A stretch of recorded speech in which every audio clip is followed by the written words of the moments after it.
ન્યૂઝમાં આપનું હાર્દિક સ્વાગત છે।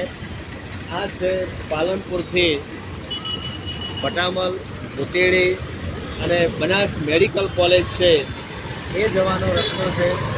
આપ જોઈ શકો છો ત્યાં રસ્તાની હાલત કેટલી ખરાબ થઈ છે।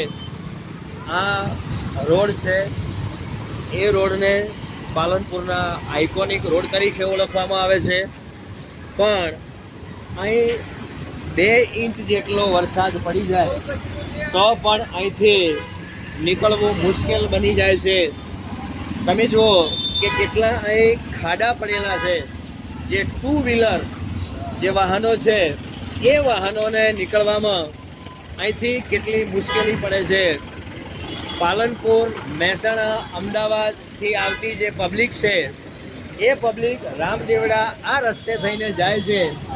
અને શ્રદ્ધાનો એક વિષય છે કે પારપડાની અંદર રામાપીરનું મંદિર છે અને રામાપીરના મંદિરે દર બીજના દિવસે ત્યાં મેળો ભરાય છે।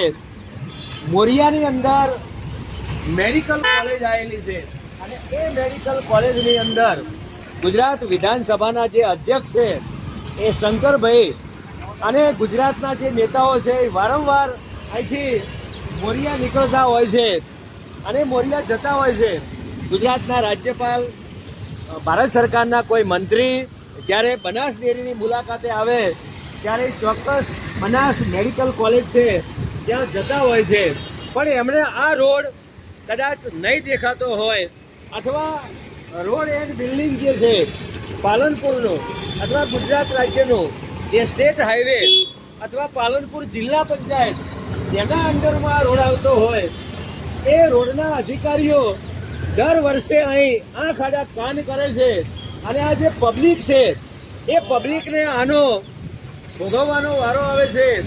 તો પાલનપુરની આજુબાજુની જે પબ્લિક છે એ પબ્લિક એવું ઈચ્છે છે કે અહીંથી આ ગંદકી કાયમ માટે દૂર થાય। અહીં સુકુન ગ્રીન, નિધિવન અને પટામલ, પારપડા, મોરિયા સુધી નવીન સોસાયટીઓ બની રહી છે અને પાલનપુરની જે પ્રજા છે એ પ્રજા અહીં એવું ઈચ્છે છે કે આ નવીન સોસાયટીઓનો ડેવલપ થાય, સાથે સાથે આ રોડનો પણ ડેવલપ થવો જોઈએ, જેથી કરીને લોકોને ચાલવામાં મુશ્કેલી ના પડે। જે 2 વ્હીલર છે એ 2 વ્હીલરવાળા લોકો છે એમને મુશ્કેલી ના પડે અને લોકોની સુખાકારીમાં વધારો થાય। પણ અહીં જોઈ શકો છો કે ગંદકીનું એક સામ્રાજ્ય છે। કોઈ વડીલ વ્યક્તિ હોય, વૃદ્ધ વ્યક્તિ હોય તો એને અહીંથી ચાલતા નીકળવું કેટલું મુશ્કેલ પડતું હશે। The Gujarat live news, Banaskantha, Palanpur.